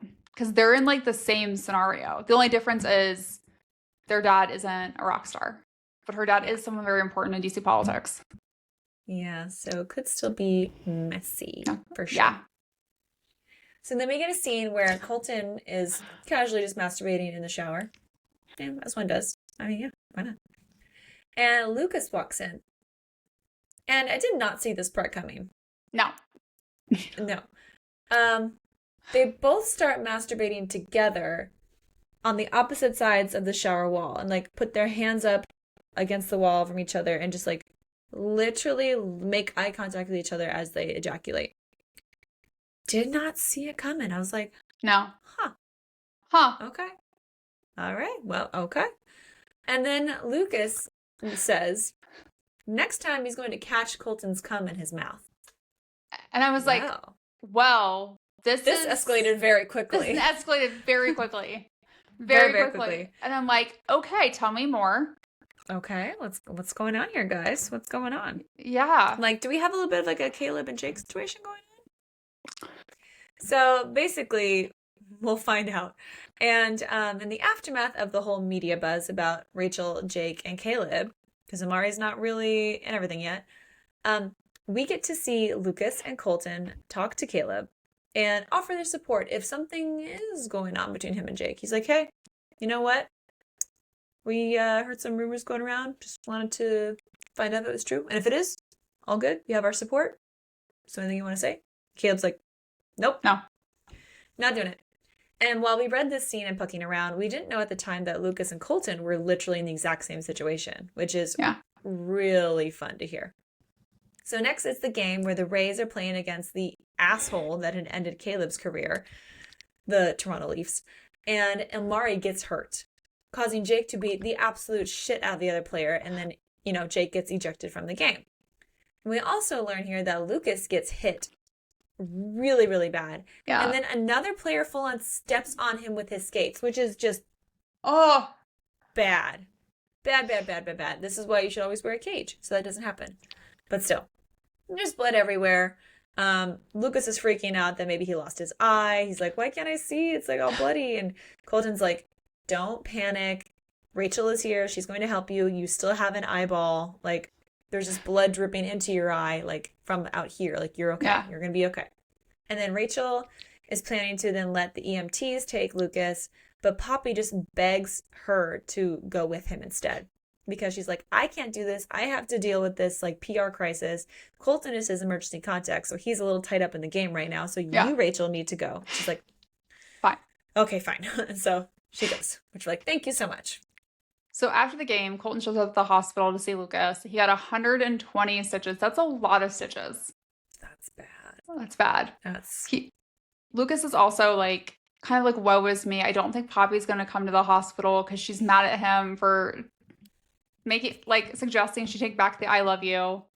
And at this point, Poppy hasn't told Colton that she loves him yet. Mm-mm. Lucas mentions how he could step back and allow Colton and Poppy to come out as dating so they don't face like the same media circus that Rachel and the guys are going through. And then Colton admits, and I think this is like a really important thing, like there would still be some drama because of racism, right? Because of like the color of their skins. Plus, Colton won't let Lucas hurt Poppy. And then Poppy walks into the room. And she is like a hot mess because of like all the drama with the Rachel and the guys is coming out. Because this is like, right? So when Jake got ejected from the game, the incident with him and Caleb happens. Or they get caught together. Where they get caught together. Amari makes the Olympic team. He ends up making out with Rachel and Dr. Asshole catches them. Like all the things, right? Poppy has come from the the coach's office and with all this coming out. And Colton's really sweet. He's like, go focus on work. I'll take care of Lucas because that's what family does after all. And I was just like, oh, I love this.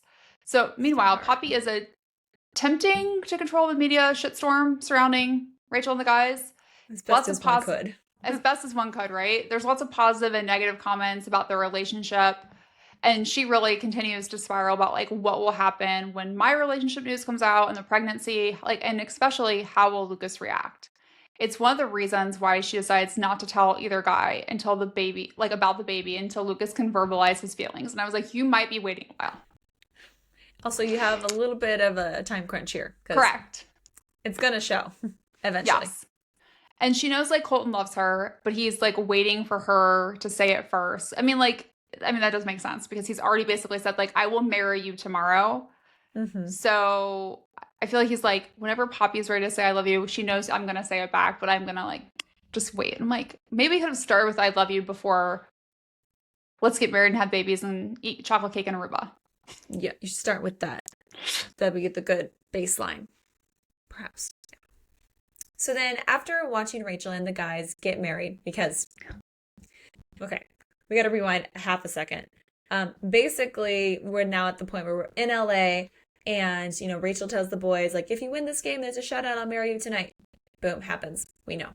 So now they are at the reception in the backyard in LA at Rachel's dad's house, the famous Ferryman guitarist. And so they're out in the backyard. Colton knows that something is wrong with Poppy and asks her to talk to him about it. And he brings her a glass of champagne. And Poppy declares that she just can't marry him. But she's like, wait, what? What? Just out of the blue. What? Yeah. And then Lucas walks over and he's like, wait, you proposed? And he's like, no, I didn't even propose. But she's just telling me that's a no anyway. Poppy clarifies then that the three of them can never be married because she just can't imagine marrying only one of them, but not the other, because polygamy is not legal. And so then Poppy starts to spiral about how much hate that the Prices are getting, and like how like even though like yeah, everything looks good, like there's a lot of bad stuff coming out. And how like how are they going to be able to like protect their children one day? Like how would we be able to, protect children? And Colton clarifies, well, there aren't any children yet. And Lucas comments, he's like, yeah, plus I don't want kids. Like if that's the case, then like I'm out. And Poppy just is like, oh, I gotta go. And starts walking away. But Colton stops her and is like, Poppy, drink that champagne. And she won't do it. And she just pours it out and walks away. And that's when they find out that she's pregnant. Ooh. I just feel so bad for Poppy, so bad for Lucas, and bad for Colton. But also Lucas, I'm like, worst timing ever. Worst timing ever. You're bad at this. You're so bad at this. So then we're back in Jacksonville, and Colton and Lucas are arguing, of course. Well, Poppy is now hiding from both of them. She's like, I don't want to see you. And Lucas is ready to walk out on the two of them, offering for Colton to even buy his house that Colton has been redecorating for all three of them to live in together. And Lucas is just like, I'm going, I'm bolting. And Colton challenges that Lucas does love Poppy and that there is something between the two of them, which causes Colton to just position Lucas sexually. Be like, if you leave, or if you don't want to leave right now, like get down and suck my dick. Like, let's go. And Lucas is just like, I'm gone, and walks out the door. He just calls his bluff and just like goes. That's heartbreaking. It's heartbreaking because I feel like Colton like really put himself out there like emotionally. Mm-hmm. And Lucas is like, I can't handle this. So 3 weeks later, Colton and Poppy are at the doctor's office. They get to hear the baby's heartbeat for the first time together. And Colton is very worried about like the baby's heart, but everything is looking good so far. And we also learned that over the holidays, Colton took Poppy to Orlando to have Christmas with his family. And like his mom and his sister loved her. His mom gave Colton like her old engagement ring to give to Poppy, which Colton hasn't done yet. And I'm just like, oh, like I want that for Poppy so bad.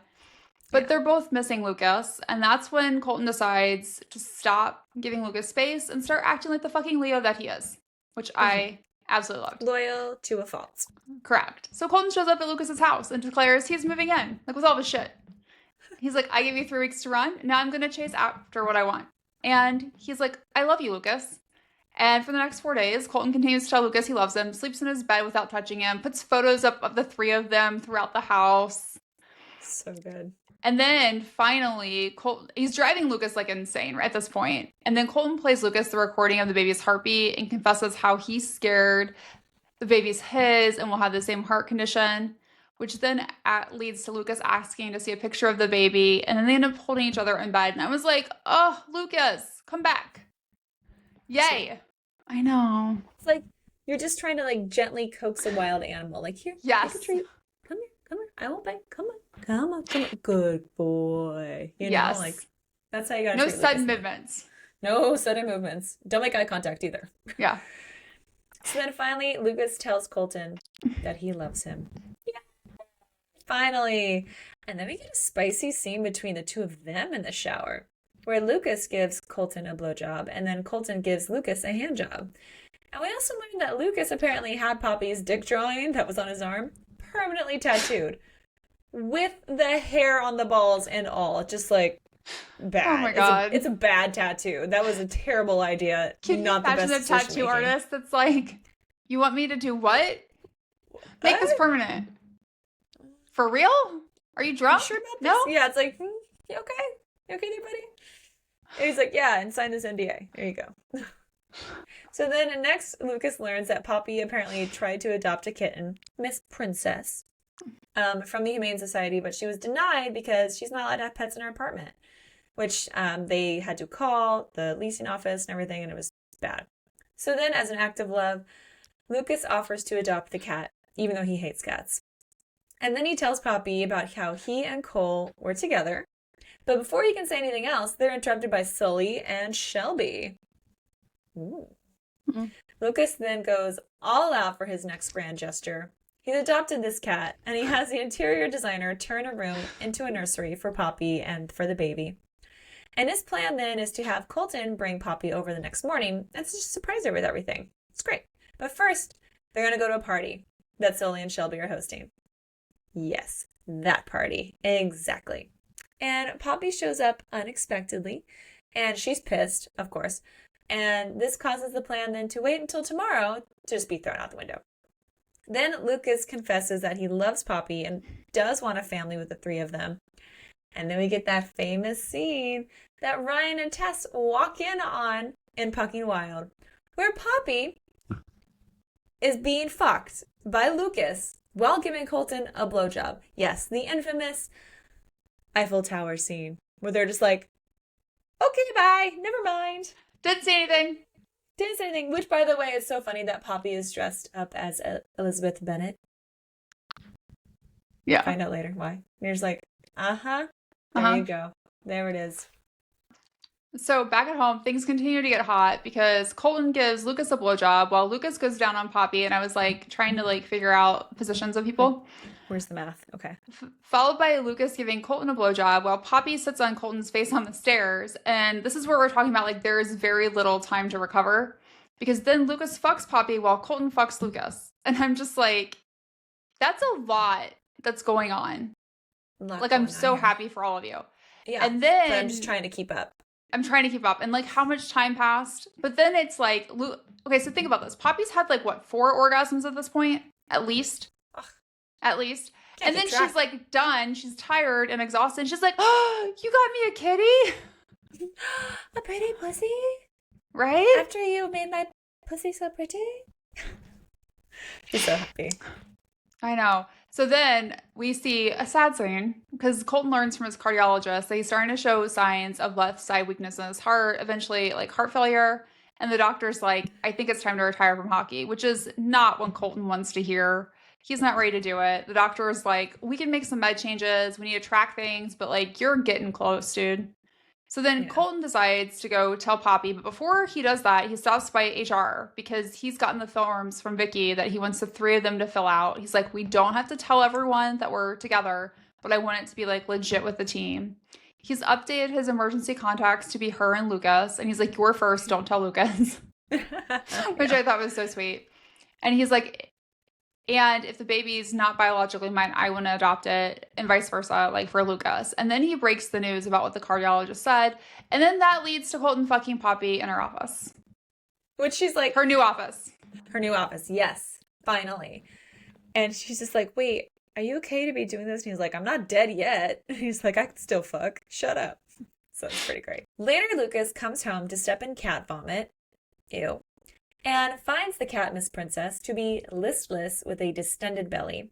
And he heads straight to the emergency vet, and he calls Ryan Langley on the way to meet him there. And when he gets there, he opens up to Ryan about being in love with Poppy and in love with Cole. And, oh, by the way, Poppy's pregnant. Yeah, no big deal. But it turns out, you know what? Miss Princess is fine. She just needs to fart. I feel like that's how like every emergency vet visit goes. Yeah. Thousands of dollars later. He'd gas. Her bowels are just inflamed. She just needs to let some air out. Can you imagine being the Right. cat? The cat's just like, dude, I'm just curled up under this bed trying to fart. Leave me alone. I drink too much milk. I'm lactose intolerant. Same, kitty cat. Same. Leave me alone and just let me fart in peace, okay? Let a girl do what a girl's gotta do. Don't bring people into this. Oh, I feel for that cat. It's really funny. I'm gonna cry. It's too funny. So then Poppy gets on the phone with her mom and tells her about the pregnancy and tells her about her relationship with Cole and Lucas because they decided they were going to be open and honest with their families. This does not go over well. Many, many pearls were clutched. The pearls fell off the necklace and they had to be strung back together and clutched again. That's how badly it was. Once again, her mother threatens to take away the money that her Nana left for her, making it clear also that Poppy needs to come to Violet's wedding and is not allowed to mess it up for her, or they're going to mess up her life. And Poppy threatens right back. She's just like, oh, fuck this. Takes out her earrings and is like, you want to go, Mom? Let's go. And then they eventually end up agreeing that Poppy can bring the guys as her colleagues, but not as her dates. Which at that point I'm still like, why are we going? Why are we Why are we going? going?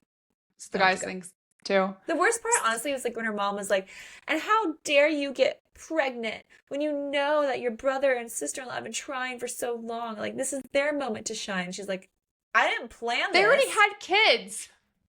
Yeah, it's like, what the fuck? Why is this about you? This doesn't have to be about right? you. Narcissistic mother. I What's know. he gonna do?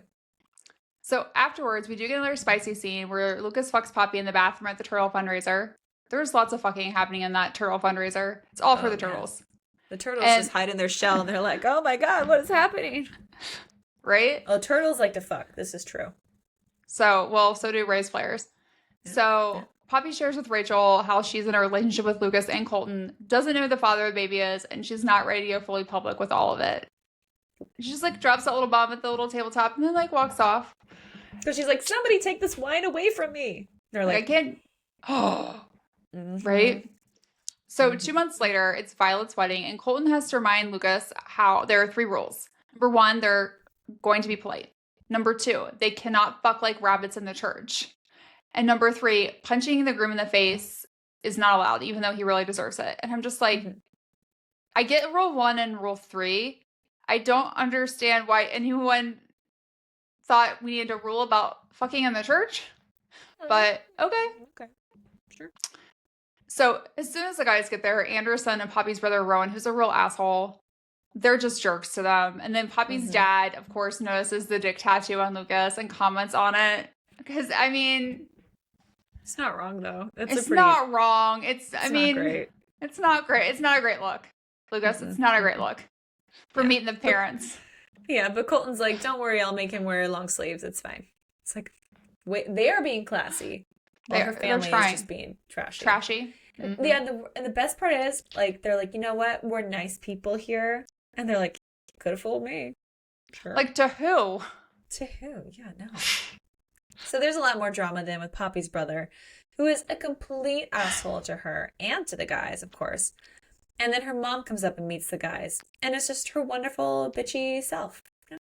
But the real drama now happens when Violet's bridesmaid, her best friend Olivia, makes a speech, super, super drunk, about how Violet fucked her sister's fiance. And they're like, wait. What? When they were still engaged? That timeline doesn't track. What do you mean? What do you mean? And then Olivia's also like, and I never thought that you would go through with the wedding. You really shouldn't. Like, and then she like literally confesses her love for Violet before the mic is cut off. And I'm like, oh, Violet. Did not see that coming. Actually together? Like, be happy, girl. Like, don't marry this dick. Do you? If you want pussy, go for pussy. Don't marry this asshole. No. Right. So Poppy is furious then about Violet having the affair with Anderson while they were still engaged. And her mom knew about it. And her mom's just like, that's the worst part. It's like, her mom is even more like, shh, let's not make a scene. It's fine. It's fine. It's like, no. One of your daughters literally had sex with your other daughter's fiance. Like, that is a problem. Absolutely not. That is a problem. It should not be okay, ever. Like, whose side are you on? What the fuck is wrong with you? Anyway.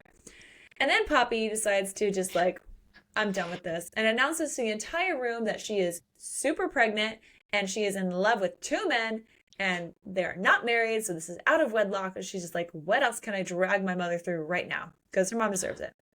Yep. And then they walk out and she's chasing down Violet to talk to her about this whole, you fucked my husband, soon to be husband, whatever, ex-husband. Ex-fiance, that's the one. It's like, you fucked my ex-fiance while we were engaged. Let's talk about that real quick. But it turns out Violet's like, I didn't even want to marry Anderson. Like, we had an agreement where he would give her $10 million to marry him, and then she would help him win his first election. So, good Lord. PC. Not PC. Just the politics here is insane. Yeah. And so apparently Mommy Dearest also took away Violet's money from Nana. Because she was just being too crazy with it. And then Anderson loses his shit on Violet. And Lucas then is like, can I have permission now to break the whole no punching the groom rule? And Poppy's like, I would love for you to do that. I would love for you to do that. Yes. Mm-hmm. And then Poppy's dad finally shows up, and then he learns the truth about Violet's arrangement with Anderson. And her dad apparently was under the impression that the girls wanted to marry him. They're like, I thought you guys were in love, and I was just going with it, you know? And I'm like, yeah, how tuned in are you to anything, though? Did like, you ask questions? did you ask anything? And he's like, well, my wife told me this. I'm like, so you've been manipulated. Okay. All right. This makes sense. Oh, that checks. So then Poppy tells her family off and lets Colton just threaten her brother. It's like, it's fine. He's not worth it. Like, let's go. Yes. So 4 months later, Colton and Lucas are at this like volunteering at a hockey camp they got voluntold for. And yeah, Colton ends up getting hit in the chest with like the butt end of a hockey stick, which causes the pacing in his heart to go off, and then he passes out. Poppy freaks out. Then she goes into labor. Lucas goes with Colton while Clarabelle goes with Poppy to the same hospital. At the hospital, Lucas gets to talk to Colton for a few minutes before he has surgery to put in a pacemaker, which is really not a big surgery whatsoever. Yeah, and it was also like, the timing of that was off. Like, you didn't have to do it right then, I feel like. Usually they do it right away. Oh. Yeah. Colton makes Lucas promise to stay with Poppy if he dies and not run. And he's like, use the ring in my sock drawer. And Lucas is like, name our son before you go into surgery. I'm like, are you trying to make him panic more? Right? That's going to make his heart palpitations go even crazier. It made mine go crazy. So Colton wakes up from surgery. Lucas is waiting in the room for him. And they video call Poppy so Colton can talk to her and meet his son via video chat. And clearly the baby looks to be Colton's based on his skin color. And they're naming him Bennett. And then they talk about his middle name and everything. It's super cute. But Colton gets like Bennett. I know, it's such a good name. And Colton gets super upset that he can't hold his son, right? Because he's like still in the hospital.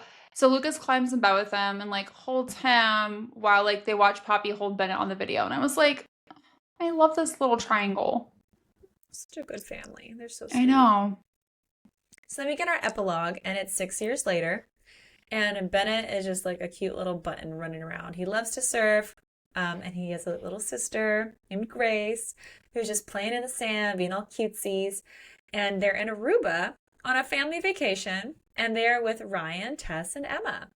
And Poppy is pregnant again. And we also learned that Poppy eventually found that ring in Colton's drawer, and she wears it, but on her right hand. And then Lucas went out and bought one for her too. So he's like, well, I have to have one too. And it basically like put the two rings together with Colton's one big happy ring, which has got to be nice. And we get a mention of a potential spicy scene here, but no real details. And then it ends with Henrik calling Poppy to then inform her that he just got married to Teddy. And we get to hear more about their story later in Pucking Strong. Overall, very fun. Very fun book. I really, really enjoyed this one. I like Poppy's character a lot. Okay, in terms of hot and steamy, this felt like a 4.5. Yes. Yeah. Yes. It wasn't a 5 because the 5 is pucking around. Oh, like that is the new bar for a 5. That was, yeah. But this one came pretty close. It really did. I feel like it up-leveled from Pucking Wild. Okay, so when it comes to the first one, we get chapter 21. There's finger fuckery, where Lucas finger fucks and goes down on Poppy, and then fucks her in the ice room, which we have a lot of questions about. Sorry, I just like... She's like up against the ice machine and he's like, there it is. So fucking good. So deep and tight. You ready? I nod, still unable to speak. I would be unable to speak. Right? Got the hum of the ice machine you and you're just like, is it vibrating?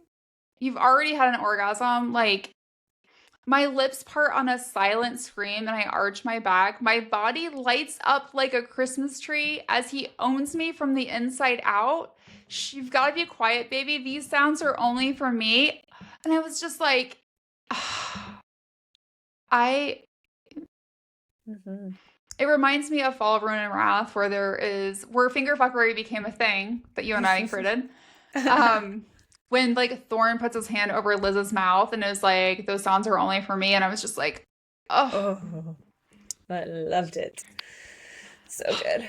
So good. Chapter 22 is like the next morning. There's mentions of them having sex, but it's more of like Lucas is recounting it. So we're not getting like a ton of information. But excuse me, when you say we slow fucked until we came together, that is not one night stand. Mm-mm. That's feelings. That's feelings. Just want to like throw that out there. Mm-hmm. I think also it was in like chapter like 21 when he was like, I'm going to rewrite your DNA. And it's like, girl, you gave her some more DNA. Yeah. So Colton. But it was great. So we get chapter 28 where Poppy goes down on Colton and he returns the favor and then fucks her. And she says, it's not enough. Cole, I need more. Is that crazy? I'm so full, but please, please give me more. I can take it. I know I can. Please. And he groans again. His hands tightening on my thighs as he changes the angles of his hips and arches back. At the same time, he thrusts up, impaling me on his cock until I feel myself seated fully. I cry out, throwing my head back as he fucks me from below. I'm just along for this ride, my whole body swept up in the storm of his passion as he buries himself in me again and again. Yes. Yeah. Yes. Mm-hmm. Uh-huh. Elevator sex, yes. God damn. Right? Chapter 30, Colton goes down on Poppy, and one of the things that I love is he's like, he grabs me by both ankles and pulls me to the edge of the bed. Ooh. Hello. Hello. Hello. Hello. Hello. I'm digging my heels into his back and grinding my pussy against his chin. He's ferocious. His hands wrapping around my thighs to brace my hips as he growls. And I'm like, the teddy bear growls? Oh, God. And she's just like chanting, like, don't stop. And I'm just, yeah. Mm-hmm. Well done. Well done, Colton. Well done. And he also takes really great direction because she's like, yes, right there, right there. And he's like, I got it. I got you. Spot. And she's like, thank God. And then chapter 31, Colton and Poppy have sex. And she's like, I need more. Please, I need more. And he folds himself over top of her, cupping her breast with his hands. I haul her up and rock back, impaling her on my dick. There's a lot of dick impaling, and I'm okay with that. There is. That means it has to be large, right? Like, if we're using the word impale, like, are we talking like 9-10 inches? What's the girth on those? I need a water bottle example. Got you right there. So. I don't know if I want to get impaled on this. That seems like that might hurt. That would be an impalement. Oh my God. That would actually be an impalement. So basically, she cries out, her hands slapping over mine on her breast, head thrown back against my shoulder, and I rock with her, feeling the hot glide of her pussy squeezing me tight. I grind up into her, holding the weight of her easily against me. Her hair is brushing my chest. Her nails dig into my forearms as her pussy clenches with her coming orgasm. Yeah. Yeah. Yeah. Chapter 43, we're in the bar bathroom. It's the bachelorette party. Poppy goes down on Lucas and Colton. And Lucas groans, I think we need to make this a speed round, babe. I am right fucking there. You can finish me with a few more flicks of that tongue. And then Colton, and suck him dry, then use his cum as lube on me. And Poppy's like, my stomach flips as I gaze up at him, eyes wide. That's how I felt, Poppy, because I was just like, Colton, like I expected Lucas to be a dirty talker, like just like the bad boy persona, but Colton is like, wait, another echelon of dirty talk. He could teach a class. He could teach a class. Could he? Could he? Maybe a web seminar. Right. What happens. Yeah. Okay, so in chapter 45, Lucas goes down on Poppy, starts fucking her, and then Colton pulls him off Poppy and starts fucking her. We're at the bed and breakfast. So this is post-bachelorette party. He's like, we got unfinished business. Reaching up, I wrap a hand around her throat, applying careful pressure. She gasps, her eyes flashing with desperation as I slam my hips against her. Come on this dick, Poppy. Lucas can have you when I'm finished. Our good girl is going to take our cum. You want it? I want it, she whispers, arching her neck to offer more for me to squeeze. God, she's fucking cosmic.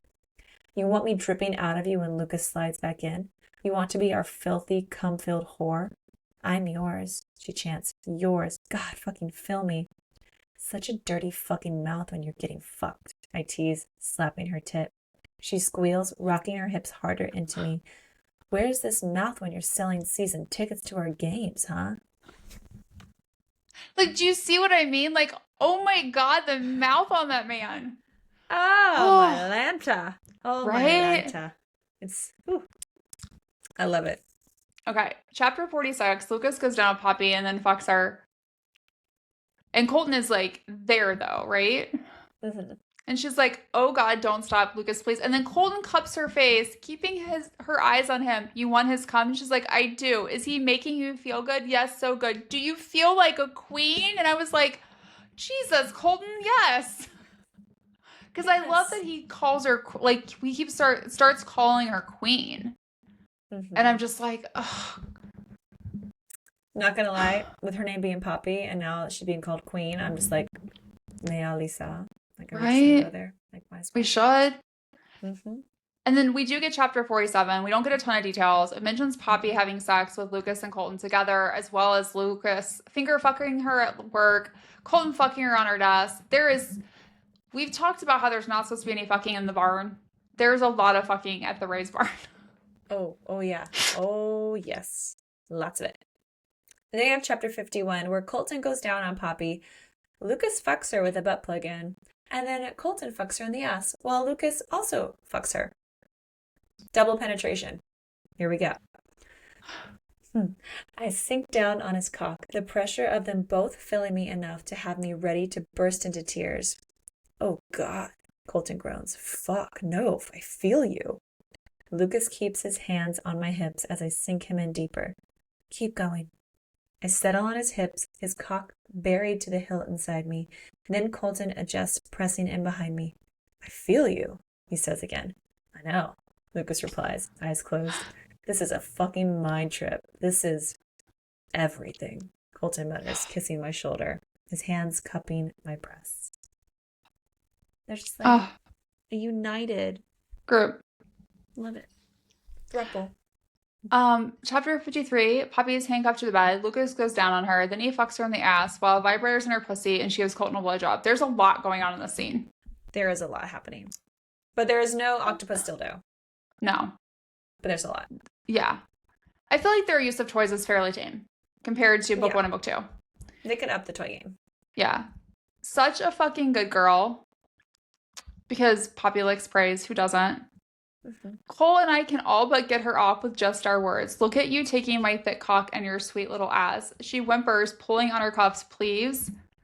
Give me a toy, he says to Cole. We're going to fill all of her holes tonight. Like. Got a dildo in there. Got a dick in there. There's a lot of things going on. Mouth. Yeah. Then he like literally like lowers down like in front of her face and just like fucks her face. Yes. And yeah, okay. Where are they getting these headboards from? Because they are like industrial strength, right? Right? Like, damn. I wonder if they have a sex bed. Not yet, but they get one. They get one.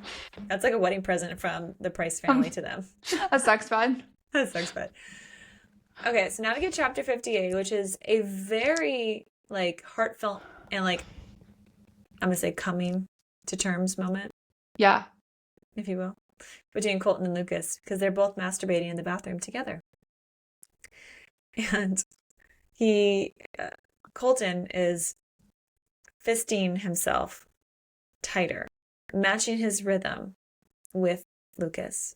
And my senses fill with the smell of Poppy's body wash as I add more. I'm close, he mutters, his breath labored. Put your hand on the glass. He reaches out with his free hand, pressing it palm flat against mine, aligning our splayed fingers. Fuck, why is this so hot? I'm right there. Me too. Don't fucking stop. Come on the glass. I want to see it. Look at me, Cole. Don't stop. I'm coming. Stepping closer to the glass as he comes to. It's just like, I didn't see that coming. I did not. And then we get to chapter 68 where Lucas gives Colton a blowjob and then Colton gives Lucas a hand job like in the shower. come on, I've watched you face fuck Poppy a dozen times. If I'm gonna suck a dick, I'm sucking this dick. Make me choke. Fuck. And I was like, I mean, fucking take it, Colton growls. Such a good boy on your knees for me. Swallow this cock. And I'm just like, oh, okay. Okay. Yeah, right. And then we get chapter 72 where Lucas fucks Poppy while she gives Colton a blowjob. And she just says, I want you both. Put your dick in my mouth. Claim me and never let me go. Take it. You're such a fucking queen. You own us. Take anything you want. And I suck on him, teasing with my tongue as Lucas thrusts into me from behind. You look so beautiful sucking his cock, he croons at me. I'm gonna come inside this cunt and then Cole's gonna lick my dick clean.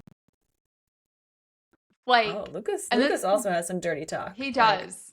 Like, he does. But I just feel like Colton's like just a little bit higher. Okay. Chapter 73.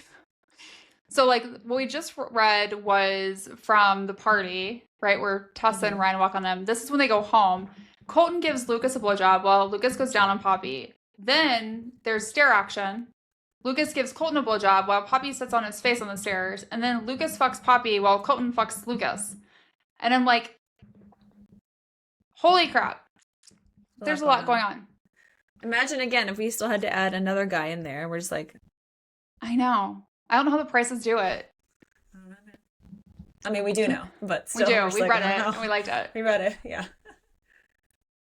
So Colton is getting ready to fuck Lucas for like the first time. Take my tip and we'll stop if you don't like it and wait. And Lucas is like, don't fucking stop, Cole. Please, I need this, need you. Please don't stop.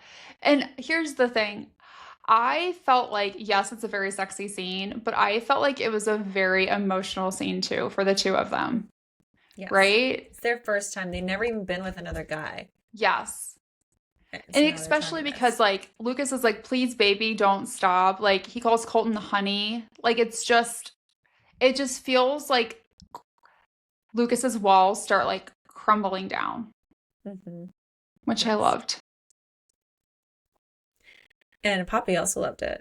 Yeah. Because also physically, she could feel everything. And she was like, oh, damn. I like this. Yeah. Lucky. And they get chapter 74 where Colton fucks Poppy in her office.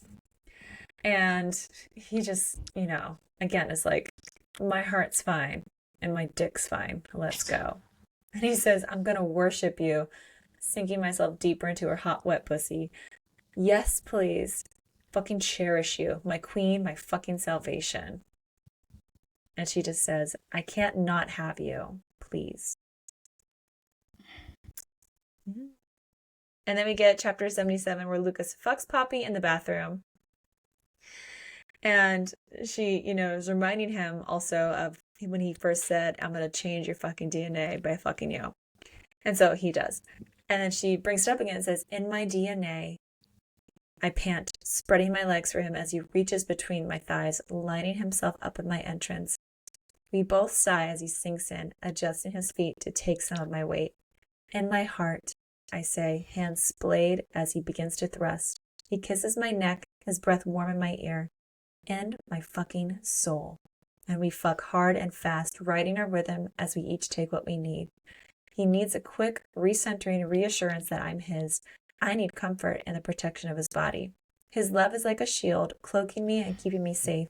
And we can do this. We can be together and be happy, and all the pieces of my life can fall perfectly into place. I love this book. It's so good. Okay, in terms of what's next, if you enjoyed this book, obviously you'll enjoy the rest of the series. Highly recommend checking out Pucking Strong 2. The two novellas are great for Pucking Ever After, Volume 1 and Volume 2. If you haven't read those, you definitely should. Oh, the novellas are the best. They're so great. They're so great. Rumor has it Book 5 is coming. It'll be Amy's story. Yeah. And there will be some more Pucking Ever After volumes too. If you want more hockey romance, we love the Agitator series by Megan Quinn. And then if you want to be in your football era, we also are really huge fans of LAK Wild's Only in Your Dream and Only Between Us. I mean, spice, sports, it goes together well. It does. And then join us next week when we dive into the world of romantasy and discuss The Games Gods Play by Abigail Owens. And don't forget to join us on January 7th when we cover the 4th book in the Jacksonville Rays series, Pucking Strong. Happy reading. Thanks for listening to Late Night Reads. Don't forget to follow us on Instagram, TikTok, and Facebook at Late Night Reads Podcast. And check out latenightreads.com for even more information about all the books we're reading. If you loved today's episode, make sure to subscribe, rate, and review our podcast. And share the show with your fellow book lovers.